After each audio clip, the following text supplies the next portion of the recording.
a gente renega a nossa história, isso não pode continuar. E hoje eu falo com todas as letras, não, gente, índio não é preguiçoso não, para com isso. Ai, fica arrepiada. Para com isso. Não, porque eu fico chateada, porque eu, apesar de ser branca, de não ter traços indígenas, é meu povo, porque eu sou daqui, né? Sou do Amazonas e quando começam a falar besteira sobre povos indígenas, sobre que eles têm muita coisa, sobre que índio é preguiçoso, esse senso comum que a gente reproduz sem pensar, eu pego e dou aquela aulinha que um dia eu recebi. Esse menino é todo índio.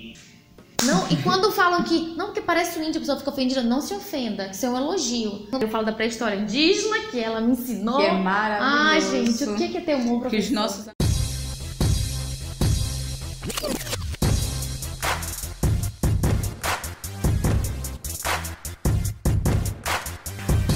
Oi, pessoal, tudo bem? Como eu prometi ano passado, eu trouxe de novo a Meire Laura aqui no canal para falar hoje sobre essa perseguição ao conhecimento científico. A gente vem acompanhando as notícias, a mídia, o que acontece dentro da universidade, dentro das escolas. Existe um movimento anti-conhecimento, na verdade é como se fosse uma raiva ao conhecimento e a quem busca conhecimento, ao educador, ao pesquisador. E a gente quer saber por que isso está acontecendo. Mas antes disso é sempre importante a gente relembrar a nossa história e é por isso que eu trouxe ela, porque ela é historiadora e professora, então ela tem dois aspectos importantes para acrescentar nesse debate. A ciência sempre foi um processo bem interessante para a transformação do meio social. Nós temos os grandes filósofos do mundo antigo, nós temos também o medievo, que apesar de ser chamado de um movimento negro, né, a questão da inserção da igreja como processo de poder, mas nós tínhamos a ciência. Mas eu queria pontuar do século XVIII um pouquinho para frente. O século XVIII é caracterizado pelos ideais iluministas, e o iluminismo simplesmente é o pai de todos os segmentos científicos que nós temos hoje. E o iluminismo, quando apareceu, ele veio nessa perspectiva de transformação social, retirar realmente aquele modelo da cristandade, o modelo do sistema absolutista e trazer um espaço social que desse paz e tranquilidade para o cidadão, através do quê? Da ciência.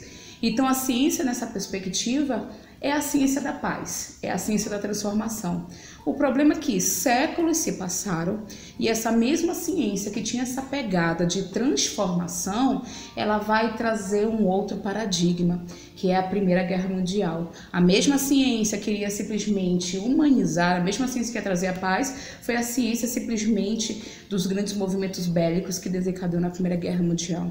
E com a Primeira Guerra Mundial eu vou ter simplesmente a decadência das instituições, a decadência econômica da Europa, que também vai afetar outros ambientes no mundo, e aí a população e a sociedade fica naquele patamar. Ora, a ciência não era para transformar, não era para trazer paz, então por que nós estamos nesse verdadeiro caos? E é diante do caos que vem o processo do conservadorismo, e principalmente o questionamento, questionar essa ciência, questionar esses espaços e os pensadores. E esses homens, eles acabam sendo colocados em xeques, professores são colocados em xeques, educação científica acaba sendo colocada em xeque. E aí a educação ela passa a ser um outro instrumento, o instrumento da dominação. Vale ressaltar que depois da Primeira Guerra Mundial veio os movimentos fascistas, depois dos movimentos fascistas veio o movimento nazista, do nazismo, nós vamos ter a Segunda Guerra Mundial, onde a educação que era para instrumentalizar para o ambiente científico acabou se transformando em mais uma ferramenta de dominação daquele que estava no poder para com a população. E a população desesperada, né, por conta das grandes crises que estavam sendo colocados naqueles aspectos, acabou aderindo à causa com muita tranquilidade. Foi bom tu ter falado nesse ponto sobre dominação ideológica, nesse aspecto caótico.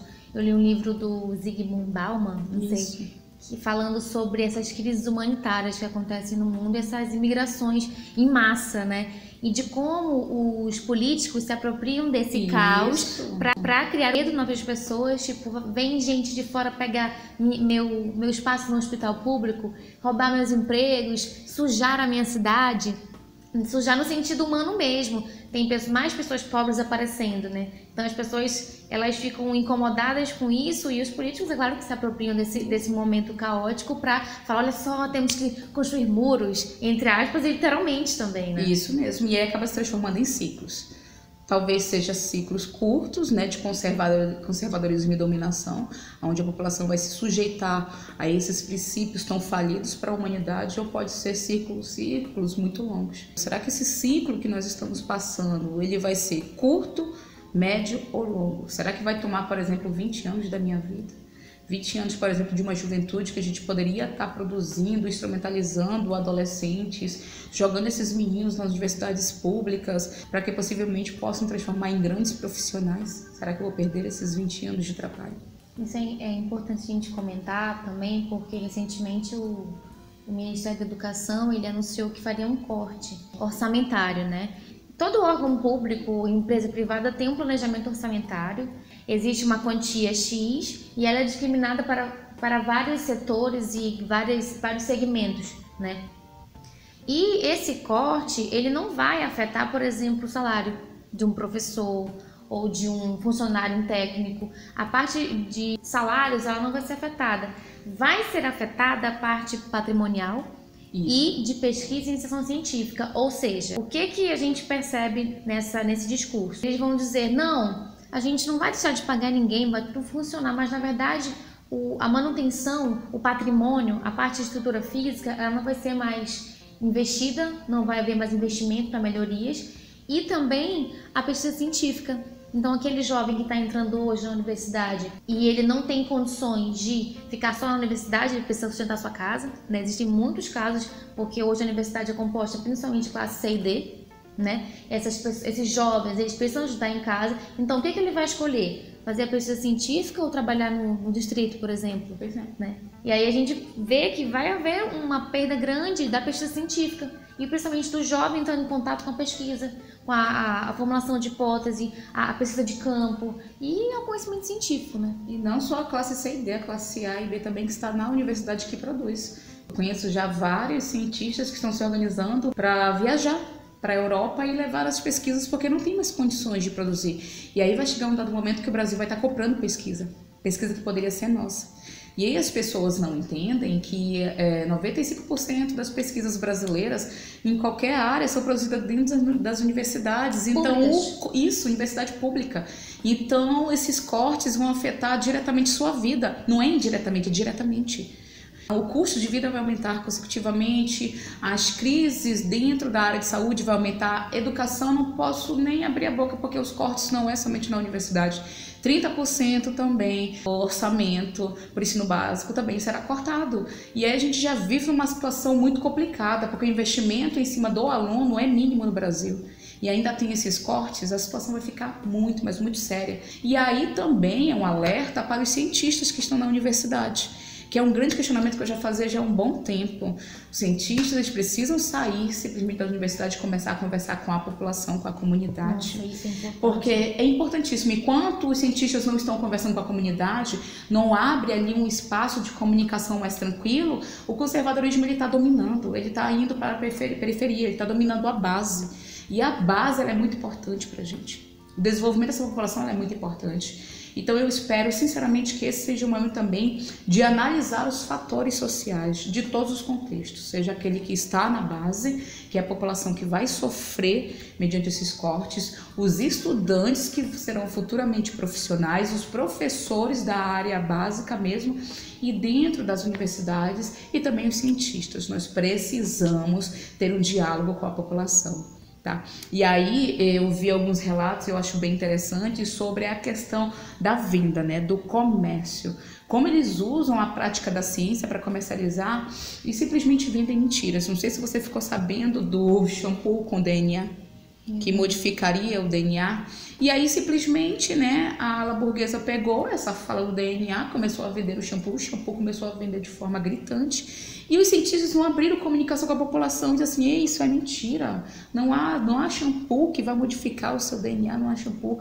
No máximo o que vai acontecer é que os fatores daquele produto vai interferir em X ou Y, brilho, assim por diante, mas não vai interferir no DNA. Cadê o cientista? Por que o cientista não abre o caminho para conversar? Você entende como eles estão também paradinhos no seu devido lugar? E é esse o momento de analisar os fatores e repensar o futuro.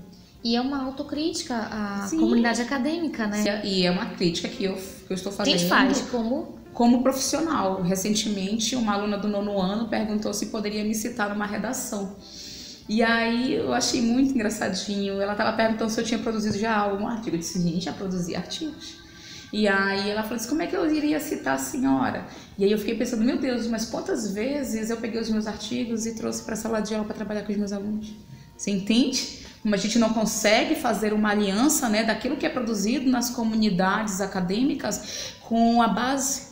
Então é isso que nós temos que perceber, é isso que tem que trazer um novo fôlego para que esse conservadorismo diminua. E eu vou falar uma coisa que não tem tanto a ver com o assunto, mas que eu lembrei um dia desse.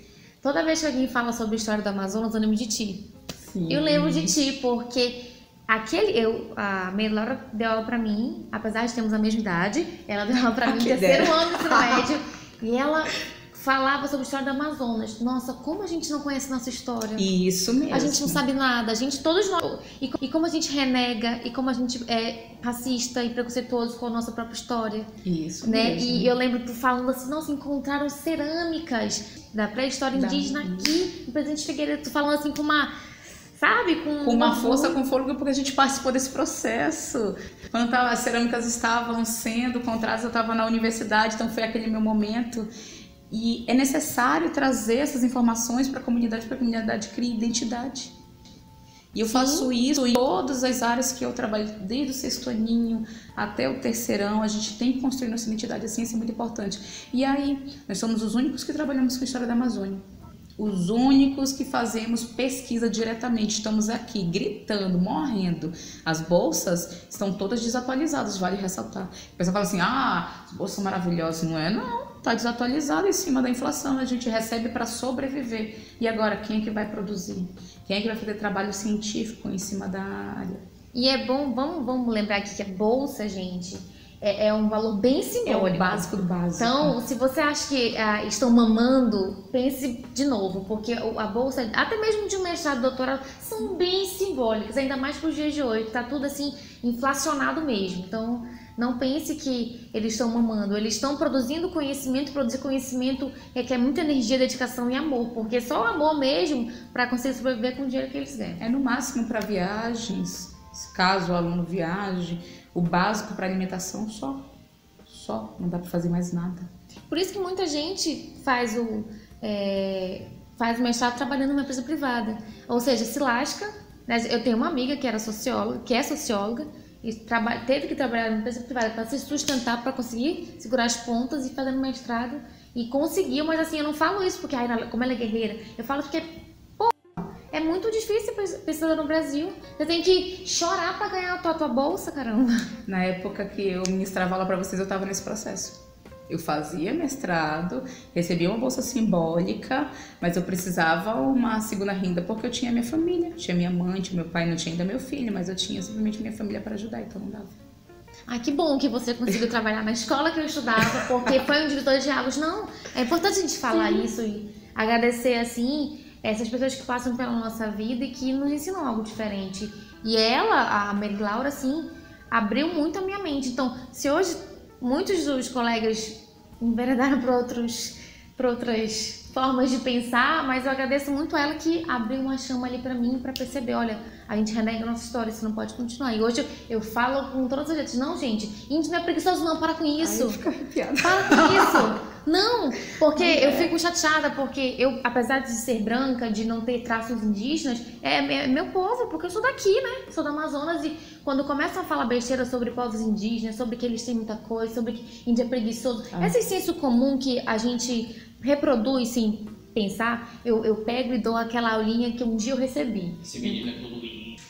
Não, e quando falam que, não, porque parece um índio, a pessoa fica ofendida, não se ofenda, isso é um elogio. Eu falo da pré-história indígena, que ela me ensinou. Que é maravilhoso. Ai, gente, o que é ter um bom professor? Que os nossos índios eram extremamente desenvolvidos tecnologicamente. Sustentabilidade. Total. Se você come macaxeira cozida, de graças a Deus que tinha macaxeira. Uma sustentabilidade que hoje nós não conseguimos fazer, vale ressaltar. E essa pele, gente, índios têm pele, aqui no Amazonas, né, o nosso indígena, ele tem uma pele maravilhosa que não tem protetor solar e eles continuam lindíssimos, com a pele sem rugas. Gente, tem muita coisa que eles têm que ensinar pra gente ainda. Então, voltando aqui. A gente tem que evoluir. A gente tem que, nós aqui, as pessoas. Isso é verdade. Olha, nós temos que evoluir muito pra chegar no mesmo nível que o mundo. É isso mesmo. Agora, voltando aqui, que eu fui fazer minha homenagem, eu perdi o fio da meada.